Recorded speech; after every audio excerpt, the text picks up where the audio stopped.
Bonjour, bonsoir à tous et bienvenue dans C'est quoi ton film, le podcast Télé-Sorbonne dans lequel 2 à 4 étudiants débattent ou se battent autour de films. Le principe est simple, autour d'un thème qu'elles ont choisi et elles proposent chacune à toute l'équipe un film qu'ils apprécient. Tout le monde le regarde et place au débat. Je suis Pierre et ravi de vous retrouver dans cet épisode dédié au film de sorcières.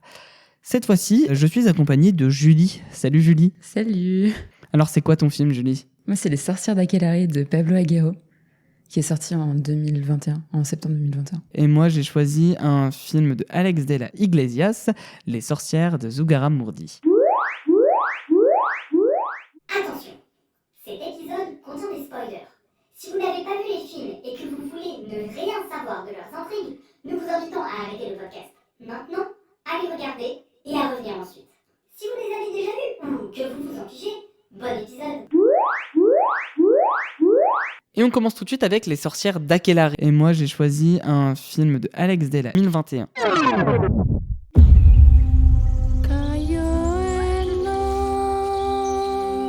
No me explico por qué en este país de los vascos hay más brujería que en cualquier otro lugar del mundo. La gente de aquí es inconstante como el mar.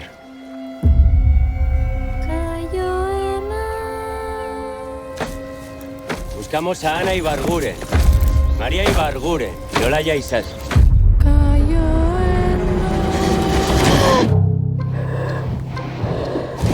¡Ponte las paredes! Jokume katxilotzen ari dira. Baina batera eramaten dituzte. Makel batean lot. Terra egiten dituzte. Ezenek. En 1609, au Pays Basque, 6 jeunes femmes de la ville d'Aquelarre sont arrêtées et accusées par le juge d'être des sorcières et d'avoir accompli le sabbat. C'est le film de Julie. Alors, pourquoi ce film ? Parce que je l'avais vu en festival et il m'avait vraiment beaucoup marqué. C'était vraiment un film qui...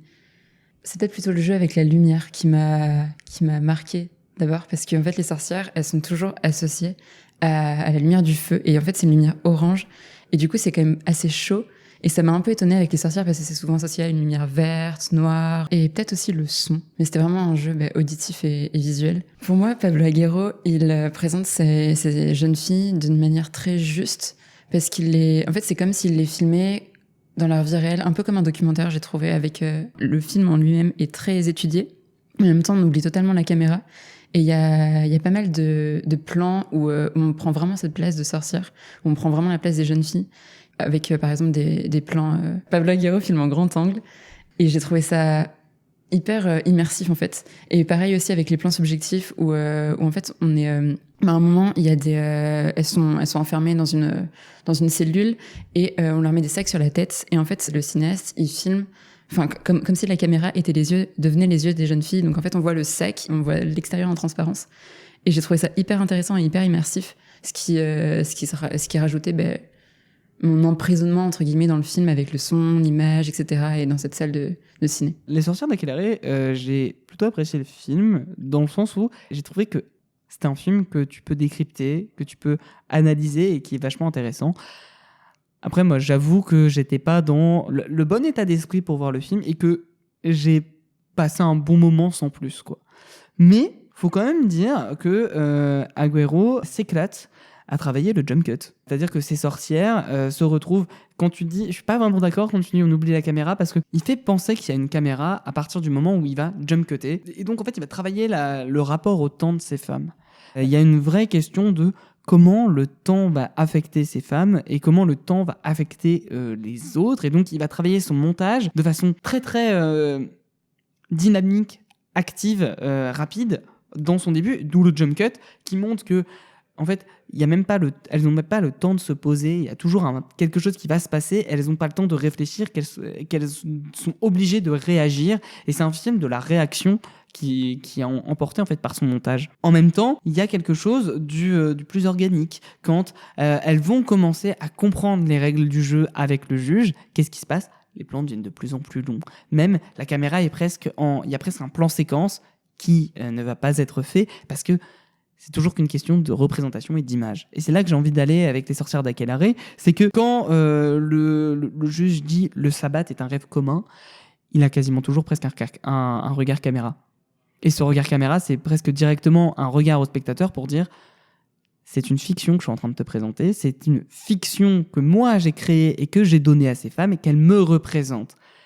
Et la question, du coup, ne devient plus qu'est-ce que la fiction ? Quelle fiction on me donne à représenter ? Et ces femmes-là, pour se libérer, doivent jouer le jeu des images, doivent jouer un jeu de représentation. Parce que tout est joué. Et ça, dès le début du film. Il y a cette scène de grand banquet où ils sont en train de dire oui, de toute façon, le jugement est déjà fait. Le juge est en train de dire exactement ce qui va se passer. On va dire qu'elles ont pratiqué le sabbat et ensuite on va les brûler. Bref, il n'y a pas de jugement. Le juge n'est pas un juge. Il n'a que l'image d'un juge, il n'a que la représentation, il n'a que le nom. Et donc, comment le cinéaste va le montrer ? Par un plan très simple, le vin qui coule sur la table. Le sang est déjà coulé symboliquement parce que, qu'est-ce que le vin ? À part le sang du Christ. Et c'est là où il va jouer dans un jeu de symboles et de représentation constant dans son image, formellement, pour rappeler que même ces femmes-là, en fait, vont être obligées pour se libérer et pour s'émanciper de cette doctrine des hommes, d'être obligées de pratiquer un sabbat qu'elles créent ensemble dans leurs cellules. Et donc le plan de fin, la finalité du film, où on se pose la question de mais est-ce elles ont sauté ? Ou sont-elles passées ? Ou est-ce qu'elles se sont tout simplement libérées des images parce qu'elles ont représenté ce que le juge attendait d'elles ? Et c'est là, moi, ce que je trouve assez fascinant dans Les Sorcières d'Akelarre, en fait. Je suis pas tout à fait d'accord avec toi, parce que pour moi, il y a vraiment une évolution dans le film. Mais pour moi, en fait, le juge, justement, il recherche quelque chose chez ces femmes qui est dû peut-être à leur émancipation, etc., le fait qu'elles vont dans la forêt, qu'elles soient seules, que les maris soient partis en mer, etc. Mais pour moi, il y a vraiment une évolution dans le film, parce qu'au début, oui, ils pensent qu'elles sont des sorcières, qu'elles ont pratiqué le sabbat, mais en fait, c'est presque une excuse, en fait, pour les emprisonner, sauf que après, petit à petit, il va se mettre lui-même à croire et à voir représenter ce fantasme-là, en fait, qu'il retrouve chez ces femmes. Et en fait, il cherche ce fantasme chez ces femmes. Et après, il y a vraiment une évolution, comme quoi, au début, en fait, on n'y croit pas du tout qu'elles sont des sorcières, parce que elles sont présentées comme des filles un peu normales, d'ailleurs, hyper vite. Tout d'abord, on voit les bûchers, donc on sait directement qu'on va parler de sorcières. Après, en extérieur, où on voit ces filles-là qui sont amenées et qui sont emprisonnées, qui sont poursuivies, et en fait, c'est vraiment en extérieur, et donc ça contraste. Sauf qu'elles nous sont présentées hyper rapidement. Et après, il y a vraiment une évolution des personnages qui deviennent des sorcières, et en fait, je trouve ce juge-là ne juge pas directement, justement, parce que il se met à croire à ce qui se représentait dans sa tête. Un peu comme les jeunes filles qui présentent le fait qu'elles sont des sorcières. Au début, en fait, elles y croient pas, c'est juste pour entre guillemets se sauver, pour rentrer dans leur jeu. Mais au fur et à mesure, il y a ces sorcières qui évoluent vers une magie, en fait, qui se présente à nous petit à petit. Et le spectateur aussi se voit évoluer et croire de plus en plus à cette magie, alors qu'au début, on n'y croyait pas du tout. En fait, moi, c'est vraiment un jeu de l'imposition de l'image. Et c'est en ça que travailler le spectateur au niveau sensoriel, c'est le faire rentrer dans le jeu des images du film et dans son jeu de symboles.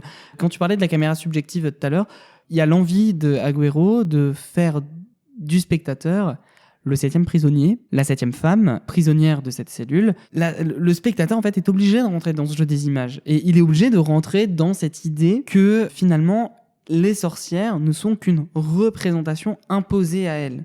Effectivement, il y a une évolution. Mais cette évolution, elle est surtout dans l'idée de qui croit à l'image que l'on a imposée à l'autre. Parce qu'au juge, on lui impose cette image de juge, mais il ne juge pas. Les femmes, on leur impose cette image de sorcière qu'elles ne sont pas, mais elles assument l'image de sorcière. Et le juge doit alors imposer son image de juge. Il doit devenir juge parce qu'à la fin du film, il laisse faire le sabbat pour juger de si oui ou non c'est un sabbat.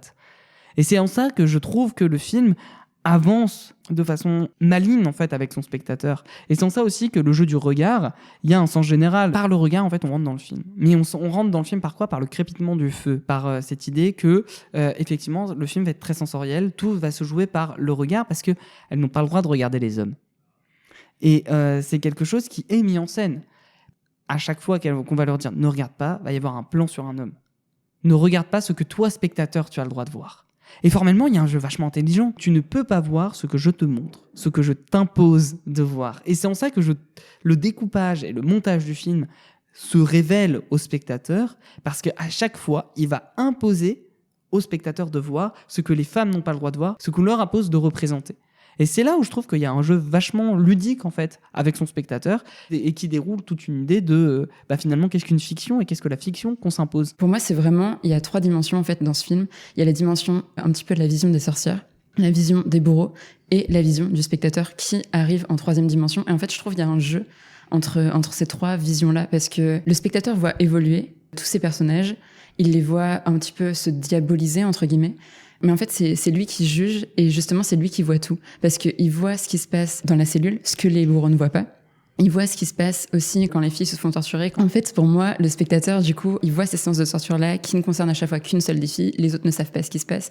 Il voit ce qui se passe dans la cellule quand elles essayent d'être ensemble, en fait, contre les bourreaux. Il voit les bourreaux qui brûlent des femmes quand les 6 jeunes filles ne sont pas là. Et en fait, pour moi, il y a vraiment cette dimension du regard du spectateur qui s'ajoute.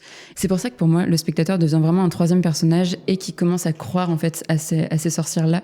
Parce qu'on n'a pas le choix, parce qu'en fait, le cinéaste nous emmène un petit peu dans ce monde-là. Et justement, comme tu disais, on ne sait pas si elles ont sauté ou pas. Mais en fait, on ne sait même pas si elles se sont envolées ou pas. Parce qu'on commence un peu à croire à cette magie-là des sorcières. Et je trouve que c'est vraiment ce qui est intéressant dans ce film aussi. En fait, il vient vraiment poser la question du hors-champ. En fait, on va suivre une seule des sorcières, vraiment. C'est vraiment une sorcière qu'on suit de moment en moment. Quand on recherche la marque des sorcières et qu'on leur demande si c'est des sorcières ou pas, en fait, on n'en suit qu'une seule. Pour moi, on n'en suit qu'une seule. Mais on sait ce qui se passe pour les autres. Oui, on entend les autres. Donc, tu vois, il y a une question de qu'est-ce que l'on te montre et à quel moment on te le montre, parce que c'est celle qui prend une décision d'action, donc quelque chose que l'on peut montrer à la caméra, qui décide de dire « oui, je suis une sorcière », c'est celle qui prend la décision qui est montrée. C'est pas la petite fille, par exemple. On va pas montrer la plus jeune, parce que la plus jeune, elle, commence même, elle, à croire tout ce qu'on lui dit. Elle gobe. Les plus jeunes vont le croire. Moi, je n'y crois pas, mais je vais dire que oui. Et ensuite, les autres, je vais les convaincre. Finalement, c'est dans leur champ que se passe la vraie action, parce que c'est pas parce que je vais dire quelque chose, c'est pas parce qu'il y a un énoncé performatif qui est fait, elle est sorcière parce qu'elle le dit, littéralement, qu'elle l'est vraiment. Non, c'est quand je ne vois pas les choses que mon imaginaire devient très fort. Il y a une scène que je trouve fascinante. Les filles vont toutes écouter ce qui se passe et vont se dire « Ah, mais c'est un cri de plaisir ». En fait, non, c'est un cri de détresse.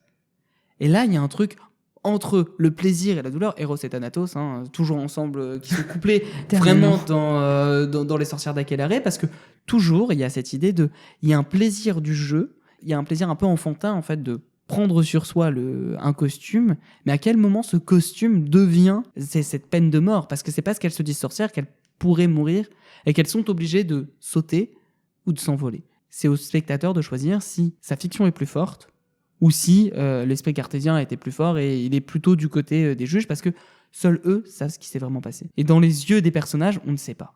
Pour moi, les juges ne savent pas ce qui s'est passé, justement. Et c'est ça qui est intéressant. Parce qu'il y a un noir, non ? Mais pour moi, en fait, même les juges qui arrivent après, ou même qui arrivent en même temps qu'elles fondent, qu'elles s'envolent, qu'elles tombent, je sais pas. Et en fait, justement, pour moi, en fait, il y a personne qui sait. Il n'y a pas de réponse à cette question, et c'est ça qui peut être intéressant. Et aussi, je te rejoins un petit peu sur la question du hors-champ, qui est très important. Mais justement, pour moi, comme tu disais, on montre une seule des sorcières. Mais justement, cette question du hors-champ, en fait, montre les autres. Et c'est pour ça que pour moi, ça fonctionne vraiment comme un groupe. En fait, il y en a une qui a l'image, mais les autres sont hors-champ. Mais est-ce que ça voudrait pas dire qu'il y en a une qui a l'image, il y en a une qui prend la décision de s'imposer cette image de sorcière, et ensuite, ça se répercute sur le groupe complet ? Peut-être, mais moi, je le vois quand même comme un groupe, en fait. Parce que, du coup, avec le hors-champ, je crois pas que ce soit la principale qui, à un moment, simule un orgasme en hors-champ, pour montrer un peu ce qui s'est passé, ça serait de se coucher avec le diable. Et en fait, les autres, on les voit dans la cellule et on ne sait pas ce qui se passe. Et justement, en fait, pour moi, il y a vraiment une des sorcières, donc celle qu'on suit, qui les représente à l'image. Mais en fait, toutes les autres sont représentées par le hors-champ. Et aussi à l'image, mais plus par le hors-champ. Et en fait, c'est leurs actions qu'on imagine qui font cette cohésion de groupe. Parce qu'en fait, on a vraiment une tête. Et après, c'est comme si, en fait, celle qu'on voyait à l'image nous représenter les autres, mais pour nous permettre de faire rentrer ce groupe dans notre imagination et pour le permettre d'exister en tant que cohésion dans notre imagination. Agüero, il vient quand même dans un monde post-MeToo et il est au courant de tout. C'est dans sa façon de représenter le pouvoir, en fait. Il y a le pouvoir clérical éthérien qui se retrouve impuissant dans le sabbat qui est organisé, dans ce faux sabbat qu'elles imaginent. Le pouvoir terrien et clérical se retrouve devant, dans une impossibilité d'agir et de bouger. C'est-à-dire que, dans le plan, le juge va être baladé d'un point A à un point B, mais constamment les mêmes.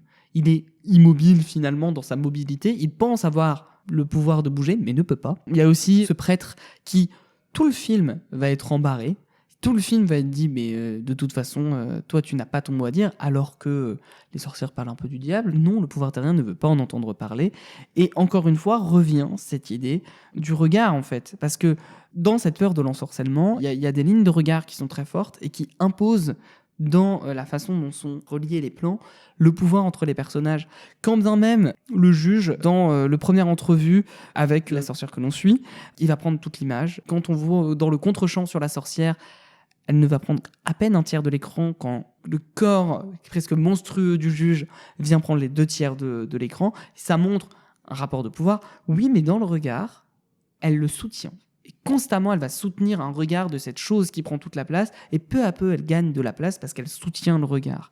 Et quand on parle de hors-champ, il y a aussi cette question de qu'est-ce que l'on regarde, qu'est-ce que l'on voit, et dans ce que l'on voit, le pouvoir prend de la place sur la femme, l'empêche presque de respirer parce qu'elle n'a aucune air dans l'image, mais au contraire, qu'est-ce qui est convoité par le pouvoir ? Ce qui est convoité, c'est la femme, la féminité, et c'est pour ça qu'on va les mettre nus.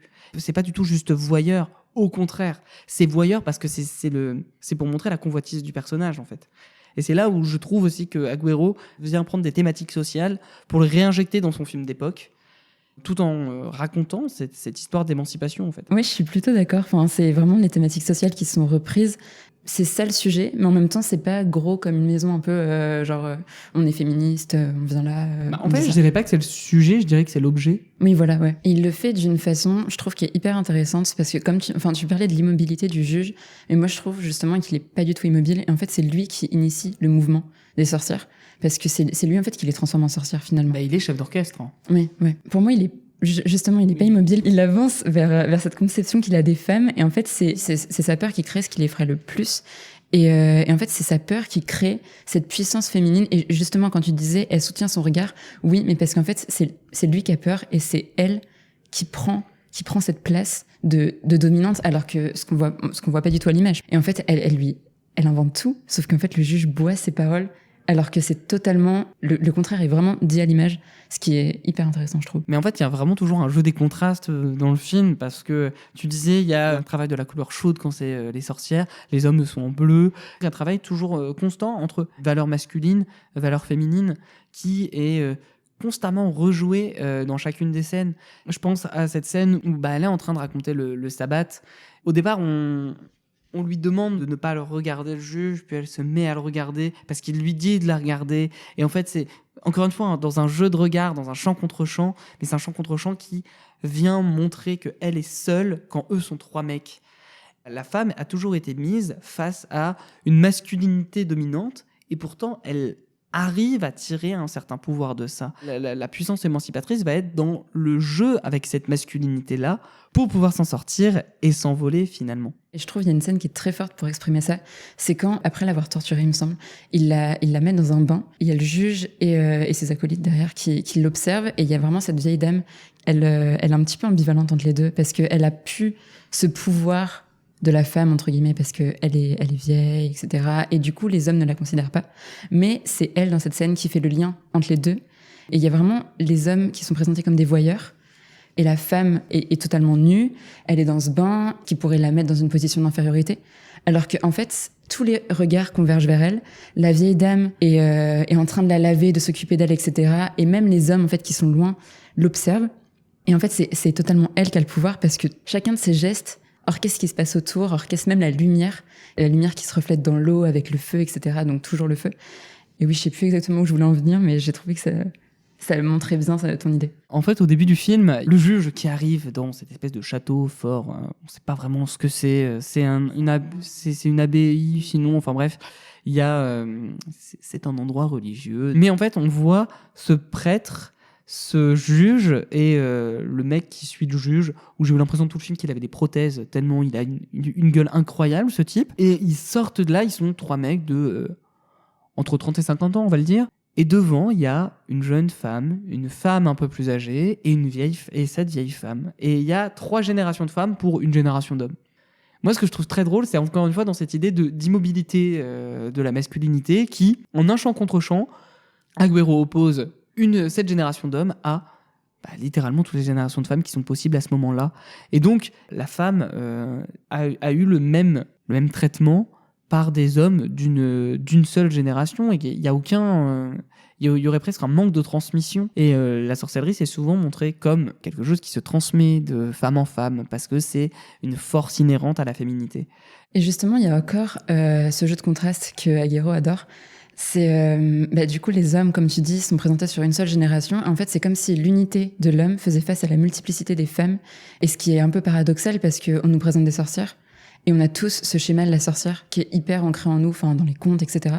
Et en fait, on nous présente des sorcières multiples, hyper variées, alors que les hommes sont un seul. Mais ça reprend en même temps l'idée du couvent, enfin du coven. J'ai pas la traduction française, c'est terrible, parce qu'il y a aussi cette idée du coven de sorcières où elles sont plusieurs ensemble. Il y a une unité de la femme quand même, malgré le fait qu'il y ait plusieurs générations, alors que les hommes, eux, n'ont pas cette force-là.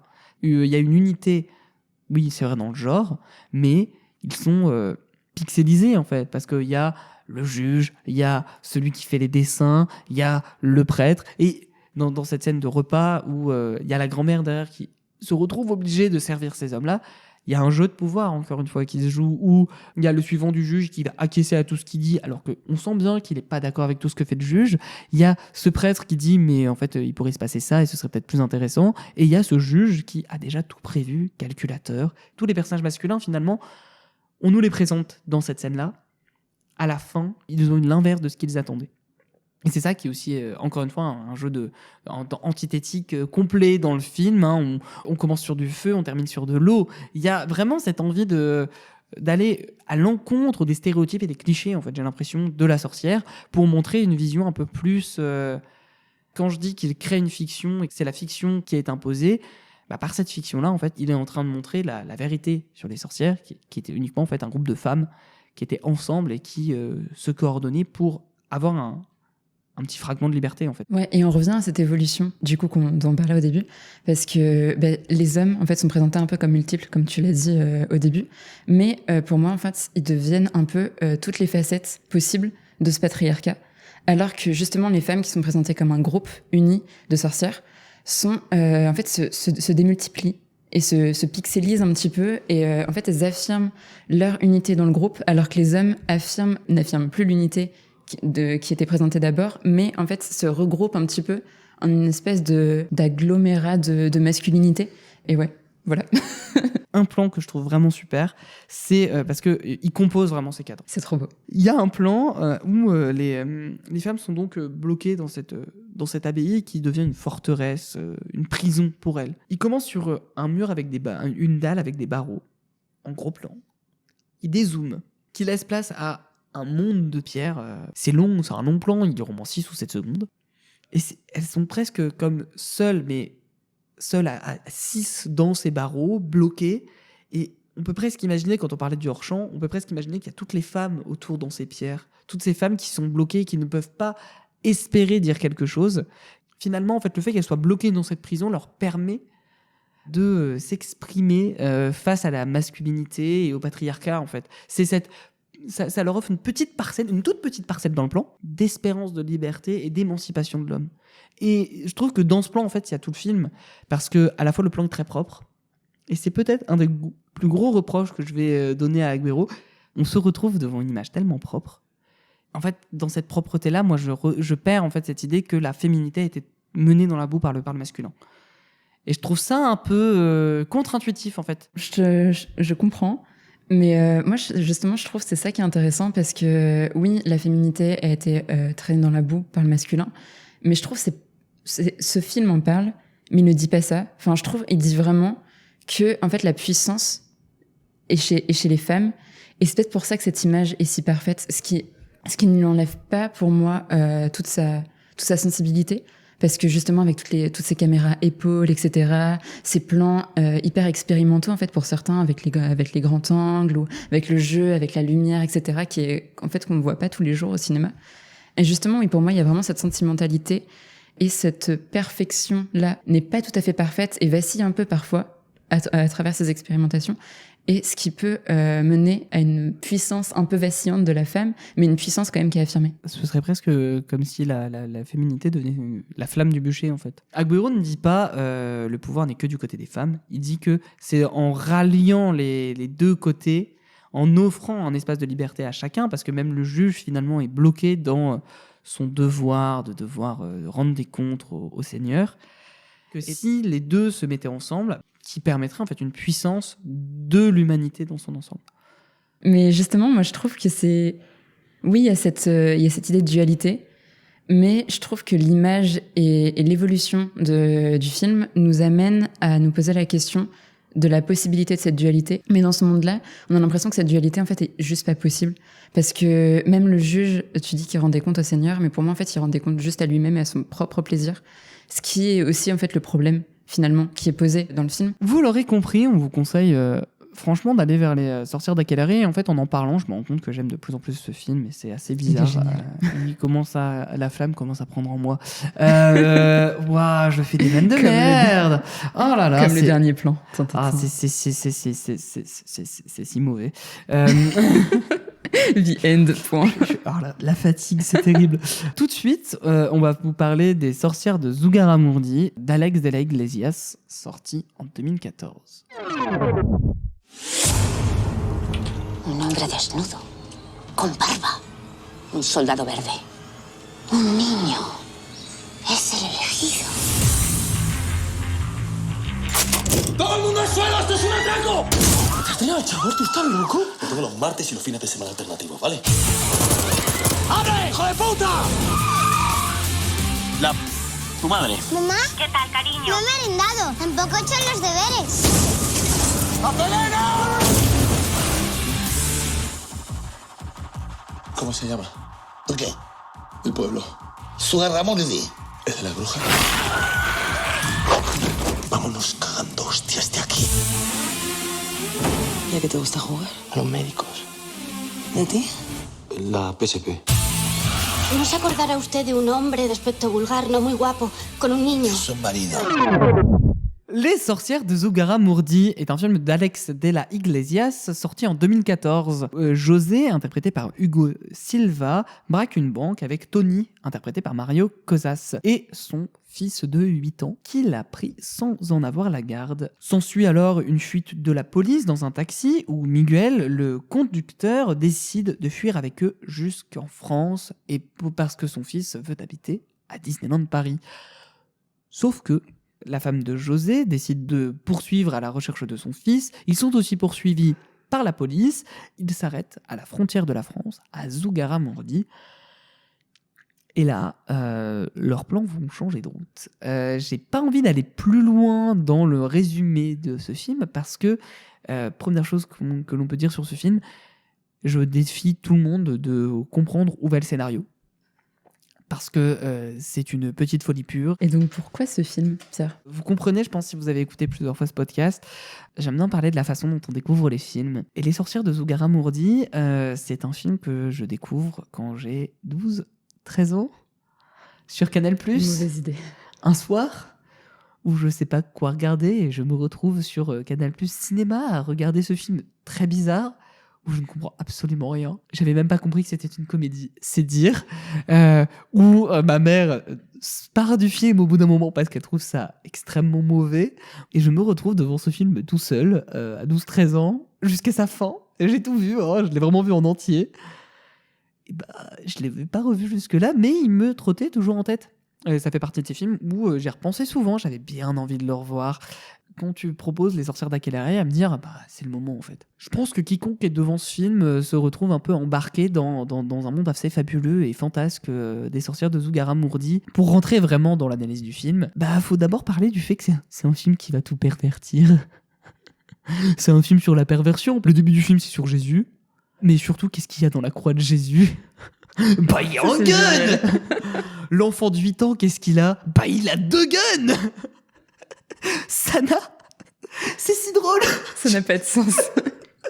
Et surtout, il va constamment s'amuser à faire des références dans ses dialogues à « Oh mais c'est GTA, oh mais c'est du jeu vidéo ». Et donc tu peux te dire « Oh c'est un peu bourrin ». Oui mais non. Parce que du coup, qu'est-ce qu'il fait ? pendant toute la première partie du film, donc cette partie jusqu'à ce qu'ils arrivent à Zugarramurdi, la façon dont la course-poursuite est mise en scène, c'est vraiment GTA, où ils vont se prendre 1 milliard de balles sans jamais se faire toucher, mais parce que c'est fun. Et que donc, on peut le faire, donc on y va, on va courir, vas-y, on y va, la voiture va faire des roulés-boulés, va passer dans une forêt. Pourquoi ? Parce que le chemin jusqu'à Zugarramurdi n'est pas comme Rome, tous les chemins n'y mènent pas, c'est un chemin tortueux et c'est vraiment une chance cosmique, le destin, c'est le fatum. Parce que dès le début du film, c'est quand même, il y a 3 femmes qui sont autour d'une marmite noire dégueulasse, on ne sait pas ce qu'il y a dedans, et qui tirent des cartes, où ils parlent d'une éponge, où ils parlent, parce que voilà, il y a quand même une vanne dès le début du film, il y a l'éponge, mais en même temps, d'un élu, d'un homme qui va venir avec Jésus, nanana. Oui, c'est vrai, au début du film, on voit Bob l'éponge. Au début du film, on voit aussi un Mickey Mouse. Et en fait, tout cela font partie d'un gang qui décide de braquer une bijouterie.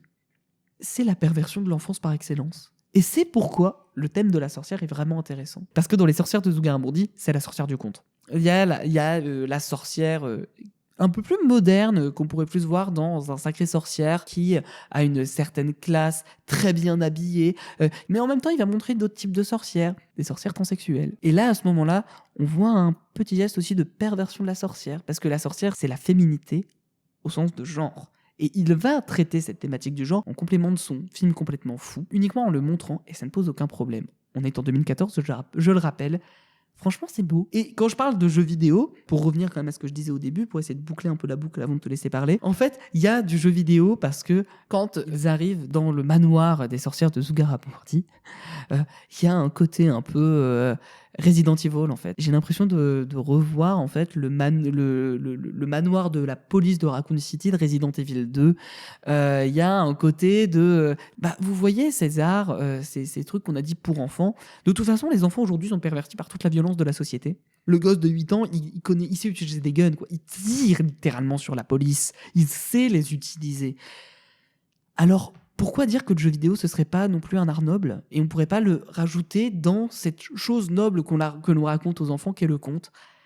Et du coup, il le fait et il l'intègre à sa mise en scène de façon assez brillante. Le jeu vidéo est aussi un art, aussi, au même titre que la sorcière du conte et aussi au même titre que le cinéma en général.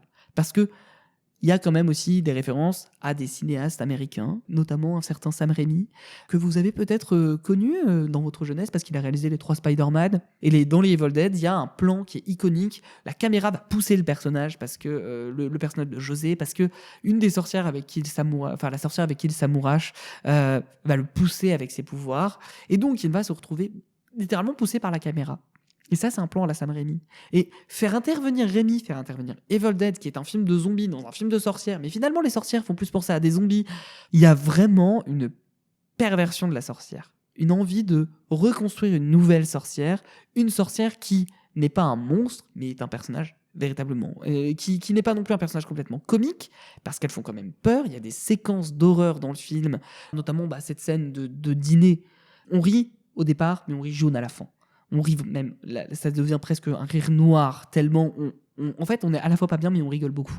C'est ça qui est aussi très fort avec le film d'Alex de la Iglesias, cette envie de faire converger dans son film un melting pot de références qui en donne un film complètement fou, qui en donne un film dont je suis encore aujourd'hui fan et qui m'a, en fait, je pense, donné mon amour du cinéma bis, parce que c'est vraiment quelque chose de...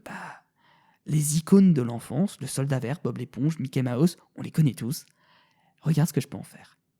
Et je vais m'amuser. Et c'est un film où tu sens qu'il y a vraiment eu beaucoup de joie et d'amusement en fait en le faisant. Et je sais pas, moi je suis vraiment fan de ce travail. Moi je connaissais pas du tout ce film. Enfin vraiment, j'en avais jamais entendu parler. Et je me suis dit, mais waouh, mais ce truc c'est un film d'horreur. Il faut savoir que vraiment les films d'horreur et moi, ça fait 10 000, j'ai vraiment trop peur, c'est le but, mais voilà. et en fait, je me suis mis à regarder ce film et tout de suite, je me suis dit, mais qu'est-ce que c'est que ça ? Parce qu'au début, tu penses que c'est un braquage, ensuite ça part en road movie, ensuite ça part je pense que ça passe vraiment par tous les genres. C'est un peu comme une présentation du cinéma en fait finalement. Et c'est vrai qu'en fait, il n'y a rien qui est prévisible. Et c'est ça, je pense, la force du cinéaste. Il joue avec nous. Et c'est vrai qu'en fait, il joue avec notre enfance, il joue avec les visions qu'on avait de la sorcière et en fait avec les visions qu'on avait de tout. Parce qu'en fait, il n'y a rien qui va. Et sauf qu'en fait, c'est ça qui ne va pas qui fait que tout fonctionne. Et c'est un truc de malade. En fait, ça part un petit peu comme un labyrinthe et tu sais absolument pas sur quoi tu vas tomber au coin du couloir. Et en fait, ça nous transporte. Mais en fait, j'ai l'impression qu'on rentre dans la voiture et qu'à partir du moment où on est dans ce taxi, un taxi qui est supposé nous emmener à un point que l'on décide, bah non. Là, le taxi, il est en roue libre, il t'emmène n'importe où. Mais on rigole de la situation parce qu'en plus, c'est ce que tu disais, il se joue de nos connaissances des genres. Pour raconter une scène, le gamin veut aller jouer dehors. Ils arrivent à Zugarramurdi, ils demandent du bouillon. Tout le monde demande du bouillon dans ce film. Dans un bar, c'est normal. C'est tellement con. Et le gamin sort. Et on voit des têtes de clowns qui sont des éléments de l'horreur classique. Ok, le clown, ça fait peur. Oui, il y a la coulrophobie, ça existe. Le gamin commence à rentrer dans la bouche d'un clown. Il sort par l'arrière et le mec qui... À la solde de la sorcière. À la solde des sorcières. Il fait... c'est mieux de rentrer par l'avant et de sortir par l'arrière. J'étais... Qu'est-ce qui se passe ? Parce qu'il nous met quand même un truc très clair. Les sorcières cherchent l'élu. Et l'élu sera le personnage qui va arriver dans un taxi, etc. Ok, donc c'est des personnages qu'on suit. Mais à partir de ce moment-là, ils se jouent de nous. Ils se jouent de nous comme ils joueraient aux cartes. Et même, comme tu disais, le gamin va jouer dehors. Mais un gamin qui arrive dans un endroit inconnu, où il fait sombre, où tout n'est absolument pas rassurant, va jouer dehors. À partir de là, rien qu'à partir de là, avant d'entendre la bouche du clown, tu te dis, mais il a quoi dans sa tête ? Mais sauf qu'en fait, on n'est pas perdu, en fait. Je pense que le réalisateur, il mélange tellement tout qu'en fait, on se dit, mais vas-y, on y va parce qu'on n'a plus aucun repère et on est obligé de le suivre. Et c'est peut-être ça qui nous fait rentrer tellement dans ce film parce qu'en fait, on n'a pas le choix. Mais je trouve qu'il y a vraiment un truc dans l'image. Quand je parle d'image crade, ça, c'est une image dégueulasse. La coloro de ce film... c'est année 2000, mais 2001. il s'est vraiment dit, vous connaissez Jean-Pierre Jeunet, il fait des jaunes jolis dans Un long dimanche de fiançailles. Je vais faire la même chose, mais en vert. Quoi ? Et en plus, il va travailler, il va pousser les noirs à fond. Il y a beaucoup de noirs pour augmenter la prestance des sorcières, pour augmenter le fait qu'elles fassent peur. Elles sont dans la pénombre tout le temps. Jamais elles vont voir le jour. Je pense que le jour n'existe pas dans ce film. Il existe au début et après il s'en va. Mais parce que, et en plus, le moment où il y a le jour, qui pourrait représenter un peu un certain espoir... Il y a Jésus qui se ramène avec des guns. Parce qu'il n'y a pas d'espoir, en fait. C'est presque un cri dans le vide. Tu sais, ce serait presque cette idée de... il n'y a plus rien de possible. Tout a déjà été fait. Moi, du coup, je vais essayer de m'amuser. Et c'est un énorme bac à sable, ce film. Et je pense que c'est ça le truc qu'il faut dire. C'est un bac à sable. Et je pense que la métaphore du bac à sable est justement hyper intéressante parce qu'il y a cette idée-là dans le scénario, mais il y a aussi cette idée-là dans les personnages, un petit peu comme si les personnages... On a vraiment un groupe qu'on suit, mais les personnages, il y en a d'autres qui passent, qui gravitent et qui s'en vont, un peu comme au début, parce qu'au début, c'est vraiment un gang qui fait un hold-up, et on se dit, on va suivre ce gang. Sauf qu'en fait, il y a 2 personnes de ce gang qu'on va suivre. Il y en a une 3e qui vient d'on ne sait pas où, qui va se ramener, qui va dire « Les gars, je suis avec vous ». Le chauffeur du taxi est génial parce qu'il se dit... en fait, on ne sait absolument pas ce qu'il se dit. En fait, dans ce film, je pense qu'on ne sait rien. Tout est comme la voiture qui décide de ne pas suivre la route. À partir du moment où il ne suit plus la route, il se retrouve à Zugarramurdi. Faut quand même le dire, il passe par une forêt qui peut être la forêt des contes, où il se retrouve du coup dans ce monde où ils ne pourront jamais partir. Parce que finalement, il ne la passe jamais, cette frontière. Et l'idée de la frontière, moi, je la trouve géniale, parce que la frontière, qu'est-ce que ça représente ? Ça représente un point de l'espace où on décide que l'on change de culture. Et le film se passe à la frontière. Il est entre tout. Il est nulle part et à la fois dans un vrai lieu, mais un lieu qui est complètement fantasmé. Parce que ça ressemble à Zugarramurdi, mais ça l'est pas vraiment, même si c'est tourné dans les vrais lieux. En fait, il y a une déréalisation par sa mise en scène du réel qui est assez fascinante. En fait, je pense que la frontière, elle est passée dès le début du film. Parce que dès le début du film, tu sens que en fait, la réalité est devenue autre chose.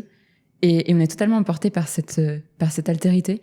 Il y a peut-être un lien avec le Disneyland dont l'enfant parle, parce que pour moi, en fait, dès qu'ils arrivent à Zugarramurdi, en fait, ils sont arrivés à Disneyland, et sauf que c'est un Disneyland qui est le Disneyland de cette autre réalité. Et du coup, en fait, c'est un Disneyland où le réalisateur peut nous faire voir et entendre ce qu'il veut, exactement ce qu'il veut. Non mais c'est vrai, mais c'est complètement Disneyland. C'est-à-dire que il va dans mais tu sais, t'as le train fantôme avec le truc des clowns. Quand ils arrivent t'as le manoir hanté. Oui, c'est un petit peu comme si le manoir était devenu mais l'envers, vraiment le contraire. Mais en même temps, il est quand même beau et attirant. Tu vois des espèces de beaux couloirs avec des toiles d'araignée, etc. Sauf que du coup, comme elle marche au plafond, les toiles d'araignée en plus sont au sol. Et moi, ce que je trouve aussi passionnant, c'est sa façon de se jouer des symboles. Il va jouer les symboles, mais il y va avec des énormes tanks. C'est-à-dire que le moment où les flics, qui sont donc la représentation de l'ordre, etc., avec la femme, qui est vraiment présentée comme un personnage pas très sympathique, quoi, qui contrôle tout et qui ne pense qu'à elle, parce qu'elle est infirmière peut-être, mais elle ne cherche pas à aider les gens, elle fait au contraire plus de mal aux malades qu'autre chose. Elle fait très peur avec ses yeux blancs à la fin. Elle fait très très peur avec ses yeux blancs à la fin. Je crois que c'est la plus effrayante en fait du film. Quand il rentre dans le manoir, il y a cette idée qu'ils pourront jamais en ressortir parce qu'il va mettre au premier plan une toile d'araignée. C'est elle qui les a enfermés en fait. Alors que c'est les flics et la femme qui décident de rentrer dans ce manoir. Et c'est une décision qui va les bloquer. Et en fait, le spectateur devient une de ces mouches aussi. Parce que, comme on le répète depuis tout à l'heure, c'est un petit peu la même chose à chaque fois. Mais on n'a pas le choix, on est totalement bloqué. Et en fait, les sorcières ou même le réalisateur, ils peuvent faire de nous ce qu'ils veulent. En fait, moi, ce que je trouve assez marrant, c'est que les sorcières veulent faire revenir une déesse de sous-terre. Donc ce serait faire revenir finalement une puissance féminine qui était enterrée là, qui peut revenir de sous la terre. Ah bah oui, mais sauf que remplacer un modèle patriarcal uniquement dominé par des hommes pour un modèle matriarcal uniquement dominé par les femmes, ça va pas marcher. Pourquoi ? Parce que la déesse, elle va juste, elle arrive, elle marche sur tout le monde. Donc, en fait, remplacer un modèle dominant par un autre modèle dominant, c'est un peu inutile. Et c'est en ça que je dis aussi que le film est vraiment plutôt marxiste dans ses idées. C'est, non, il faut plutôt en fait un modèle égalitaire, parce que à la fin, qu'est-ce qui se passe ? À la fin, il y a cette idée de le monde est un spectacle, parce que tout se finit dans un théâtre et tout le monde rit dans ce théâtre. Et il y a le gamin qui fait une illusion où il coupe une petite fille en deux. Il monte son buste, mais en fait, elle n'est pas coupée en deux. Et tu te dis, attends, il l'a vraiment coupée parce que tu dis, c'est oui, possible. Parce que ça pisse le sang. Vraiment, tu vois le corps, tu vois l'os, tu vois tout. Et tout n'est qu'une illusion. C'est vraiment une illusion qui est réaliste. Il y a déjà cette idée que finalement le cinéma propose une illusion de la réalité qui peut être probable, mais quand même, c'est un truc plutôt sympa et marrant à faire. Et de toute façon, les tropes de cinéma et de fiction qui reviennent toujours comme les sorcières, à la fin, les derniers mots, c'est on reviendra, et ils reviendront vers nous, comme si le cinéma était bloqué dans cette envie de retourner constamment vers des monstres qu'il connaît. Oui, ce qui est montré dans l'image de fin, oui. avec les trois sorcières au fond de la salle qui regardent. Ils vont revenir. Alors qu'il y en a une qui est supposée être morte écrasée, mais oui, c'est pas grave, elle a juste un torticolis. Et justement, je trouve que c'est ça qui est intéressant aussi dans cette scène de fin, parce qu'on dirait... c'est un peu comme si tout ce qui s'était passé avant, en fait, s'était passé sur cette scène-là, était devenu l'illusion de cette scène-là.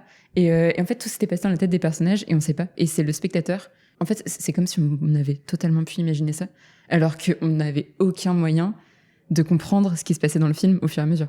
De ce qui allait se passer. Avec les sorcières de Zugarramurdi, il y a un truc qui est très important à rappeler, c'est l'importance du divertissement. C'est pas un truc qui te fait poser ton cerveau. Le divertissement, à la base, c'est oublier le fait que tu vas mourir.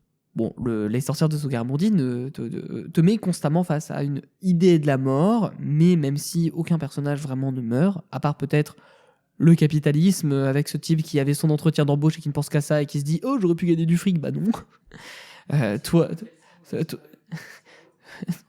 Après, il revient, il lui coupe les doigts, je te rappelle. En fait, on l'empêche complètement de... Tu finis, t'es mangé. Il est mangé par le collectif. L'individualisme est mangé par le collectif. Encore une fois, t'as pas mal d'idées comme ça qui sont plantées là en mode... Mais en vrai, non, c'est pas ça l'important. L'important, c'est le fait que t'es devant ce film. Ce qui intéresse, c'est ce qu'il fait formellement de sa caméra, parce qu'il invoque le jeu vidéo, etc. D'accord, mais il fait surtout un film qui est extrêmement tenu. Il dure 1h50, t'as pas le temps de t'ennuyer. Non, tu peux pas. tu peux pas t'ennuyer parce que ça avance constamment. Il y a ce moment où la femme qui s'amourage de José lui permet de partir. Il dit je t'aime, peut-être pas. En fait, si. Et en fait, là, il est juste en train de penser à sa survie. Il se dit je vais dire que je l'aime.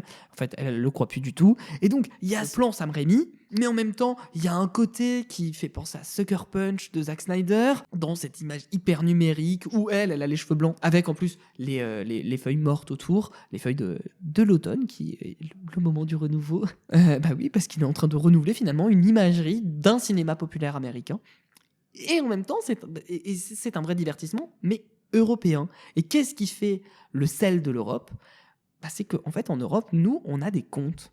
Et donc, c'est pour ça qu'il fait revenir la sorcière dans son truc. C'est qu'en fait, il veut faire un divertissement européen qui s'inspire des États-Unis et d'Hollywood. Et donc, il fait un cinéma de divertissement inspiré de tellement de choses, comme je l'ai dit au début, qui finalement vient vraiment oublier, oui, le fait que tu vas mourir, parce que tu passes un très très bon moment, tu ris énormément. Et je pense que c'est un film que je vais revoir quand je vais pas très bien, parce qu'il fait beaucoup de bien, en fait. Le film d'horreur doudou. Mais oui, mais c'est un feel-good movie, je pense, en fait.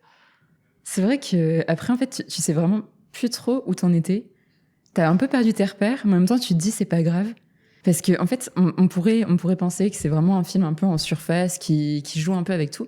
Mais comme tu le présentais, il y a tellement de parties sous-jacentes qui le rendent hyper intéressant. Quand José veut aller récupérer parce que le fait qu'il va à la frontière à un moment, mais il revient parce qu'il a oublié sa thune. Donc forcément, en fait, le problème, c'est vraiment toujours... le problème, c'est l'argent. Il retourne dans cette cuisine, il va chercher ses bijoux, etc. Et ce qui est hyper affirmé quand même avec cet argent, parce que cet argent, c'est quand même des alliances en or. Et en fait, c'est vraiment le centre de la relation homme-femme du film. Et en fait, les femmes arrivent et font « Mais qu'est-ce que vous faites là ?» Et c'est le moment où elles révèlent qu'elles ont vraiment des pouvoirs. La première interaction avec les pouvoirs, pour moi, c'est vraiment sur cette route. En fait, ils viennent de voir ces vieilles femmes, etc., et de boire ce bouillon. Ils repartent sur la route parce qu'ils sont pas très, très à l'aise. Et en fait, il y a la vieille femme qui arrive en plein milieu de la route, et il ne la voit pas, il la renverse. Il s'arrête parce que, ce qui est plutôt une réaction humaine normale quand tu renverses quelqu'un. Il s'approche et en fait, elle disparaît. Et le petit, qui est le seul à la voir, ce qui est aussi intéressant avec le regard de l'enfance, dit qu'elle s'est envolée. Et en fait, c'est vraiment la première fois qu'il voit ses pouvoirs, mais en même temps, il ne les voit pas. Tout est sous-jacent. Et après, ouais, c'est comme tu disais, c'est à ce moment-là, en fait, c'est le moment où on le révèle. On le montre à l'image vraiment, et c'est comme ça. Il y a ce truc où elle va mettre dans sa bouche un dentier en métal pour bouffer le bras de l'autre, mais ce dentier, c'est des dents très acérées, c'est pas naturel, mais en même temps, ça reproduit le naturel. Et en fait, c'est là où j'ai envie de boucler avec la fin du film, c'est que tout n'est qu'une représentation. Tout n'est que un réel, presque réel. Je déréalise. Et ce sera ça mon film. Je vais te mettre des choses qui semblent réelles pour te les déréaliser ensuite. Et en même temps, te conduire dans la folie, en fait. Et sauf que c'est pas vraiment une folie, parce que, encore une fois, dans cette folie, on dégage beaucoup de sens. Il y a beaucoup de sens au fond dans la folie. Il y a beaucoup de sens qui sont balancés comme ça, comme des bouteilles à la mer. En fait, c'est stimulant comme film. On était en train de dire qu'on avait peur de pas avoir beaucoup de choses à en dire. Finalement, on a quand même pas mal de trucs parce que, en fait, c'est un film qui est stimulant et à partir du moment où on commence à en parler, on se rend compte que c'est un puits un peu sans fond. Il y a plein de choses sous-jacentes, en fait. Ouais. Je pense que c'est un de ces films que l'on peut revoir et à chaque fois on va découvrir des choses. Il y a tellement de strates, et même dans la représentation des sorcières, enfin, comme tu disais, elle représente le conte, mais en fait elle représente carrément le conte parce que je me souvenais plus du dentier, mais c'est vrai que ça représente un petit peu aussi le loup-garou. Il y a cette idée de nuit constante qui rejoint peut-être le monde des vampires, et en fait il y a tous les contes qui sont regroupés dans cette personnalité de la sorcière. Mais en même temps, tout est démultiplié. Dans cette démultiplication, de montrer une représentation, un spectre très large. Et quand je parlais de représentation genrée, en fait, Iglesias pose énormément de choses en se disant au pire, ça fera juste une bonne vanne. Mais en même temps, non. Les chiottes du truc où t'as le bouillon, où au départ c'est un œil, puis après c'est une main qui cherche à... Ça fait très peur d'ailleurs, je trouve ça rappelle vraiment les films d'horreur. Ça c'est un truc à ce moment-là, je me suis vraiment flippé. Ça fait ça fait énormément flipper. Tu dis... En plus la main qui est totalement squelettique, qui sort comme ça fait... Là ça rejoint vraiment le film d'horreur, alors qu'après ça se rebarre ailleurs. Ouais, mais sauf que qu'est-ce que c'est ? C'est le trou des chiottes, quoi. Ce que tu pensais être un cinéma qui toi t'intéresse pas, qui est un cinéma de merde, bah oui, en fait, c'est peut-être un cinéma mais qui vient chercher pas le fait que c'est nul, que c'est de la merde. Non, il cherche dans l'excrément, dans cette idée dans cette idée scatologique, en fait, un sens qui peut arriver à toi si tu décides de le voir, en fait, et que t'es juste pas juste assis à ne rien faire et bah voilà, à faire ce que t'as à faire, en fait, devant ce genre de truc. Non, on te demande de te retourner et de voir ce qui se passe. On te demande de regarder. Et le film est une demande constante au spectateur de regarder et de pas faire autre chose, d'être dans le moment présent, parce qu'il pourrait partir dès le début du truc du bouillon, quand il voit les pieds, quand il voit les trucs bizarres. Sauf que non, il décide de respecter un peu un pseudo-code moral qu'ils n'ont pas quand ils décident de ramener la grand-mère dans le manoir. Et justement, à travers le trou des toilettes, il y a cet œil. Mais en fait, à la fin, il y a vraiment cette évolution encore où c'est eux qui vont regarder, parce qu'en fait, c'est eux qui se retrouvent dans ce sous-sol-là. Et ouais, en fait, ils représentent un peu le spectateur qui est tellement plongé dans le film qu'en fait, c'est lui qui va regarder ce qui se passe. Et en fait, il y a comme une boucle d'enfermement. Ouais, on t'invite à regarder. Et puis quand tu regardes, on te dit je t'ai eu. Oui, exactement. Je t'ai attrapé. C'est moi qui t'ai vu là, et tu me regardes et je te regarde. Enfin, c'est vraiment. Il y a une espèce de mise en abîme qui est vraiment passionnante. Un autre truc, il y a le générique qui m'a un petit peu marqué, le générique de début, parce que en fait c'est encore l'affirmation des contes et des représentations qu'on a, parce que tout ce qui nous est montré au début, c'est des représentations de sorcières. Et en fait, toutes les représentations de sorcières qui ont été faites dans l'histoire un peu. En même temps, il y a beaucoup de vannes dans ce générique. Il y a Angela Merkel, genre. Oui, par contre, oui. Ah, mais donc en fait, t'es en train de nous dire que la sorcière, ce serait juste une femme de pouvoir. Et puis en fait, tu te dis, ok, tu vas jouer de la représentation de la sorcière. Et en fait, c'est une piste qui est lancée où, oui, effectivement, il va traiter de cette représentation de la puissance de la sorcière, de qu'est-ce qu'une sorcière. Et c'est là que ça rejoint un petit peu les sorcières d'Akalari. Parce que, est-ce que la sorcière, c'est juste une femme de pouvoir, comme ils le disent dans le générique, en le mettant à côté des représentations de sorcières un peu banales mais en fait, il y a plus que ça. Et en fait, ils jouent avec ça. Je trouve vraiment les deux films se regroupent là-dessus, et c'est peut-être pour ça qu'ils sont tournés au même endroit par des réalisateurs espagnols, etc. Mais ouais, je sais pas, il y a vraiment un lien. Vous l'aurez compris, on vous encourage très très fortement à regarder Les Sorcières de Zugarramurdi, que vous pouvez retrouver en VOD seulement, si vous voulez le voir en VO, parce que c'est un peu compliqué à voir sinon. Les sites comme Univers Ciné, Filmo ou même sur Canal+, vous proposent à moins de 3 € de pouvoir voir le film. Et bah c'est une fin de podcast. Merci beaucoup Julie d'avoir Merci à toi. C'était super sympa. C'était très très cool. On vous remercie de nous avoir suivis jusqu'au bout. On espère que vous avez apprécié. Si vous avez envie d'écouter le reste des podcasts C'est quoi ton film, et si vous avez envie de continuer d'écouter nos belles voix, il y a aussi tout le reste des podcasts Télé Sorbonne qui vous attendent sur toutes les bonnes crèmeries de podcasts. Si vous avez apprécié, on vous invite à mettre 5 étoiles sur Spotify ou nous laisser un petit commentaire sur Apple Podcast. Ça fait toujours plaisir. Et bien entendu à partager et à parler du podcast autour de vous. Vraiment, c'était très très sympa de tourner avec toi, Julie. C'était très sympa de tourner avec toi aussi. Vraiment, c'était on a vraiment eu des débats très très cool. Et je vous invite à continuer de regarder des films. Et salut. Salut.